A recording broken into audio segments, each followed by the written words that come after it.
لو انت ناوي تتبرع بالدم لاخواتنا في فلسطين، فانا جاي اقول لك شويه نصايح تتبعها علشان صحتك الشخصيه او علشان اللي هياخد الدم بتاعك ما يحصلهوش اي ضرر. اولا، تكون نايم بشكل كويس وكافي جدا قبل التبرع، علشان النوم الكويس بيعمل تجديد للدم واصلاح اي خلايا في الدم التالفه او يكون فيها مشكله.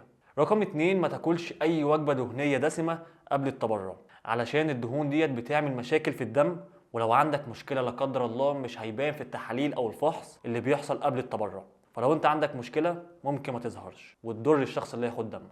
رقم 3، تشرب ميه بشكل كتير جدا قبل التبرع عشان تعوض جسمك بالسوائل اللي هيفقدها ويقدر ينتج دم جديد بسرعه. رقم 4، لو انت بتاخد دواء تستشير الدكتور بتاعك، لان الدواء بتاعك ممكن يمنعك من التبرع اذا كان لمصلحتك الشخصيه او يكون الدم فيه مركبات تضر الشخص اللي هياخد الدم. ربنا يثبت اخواتنا في فلسطين ويرحم موتانا.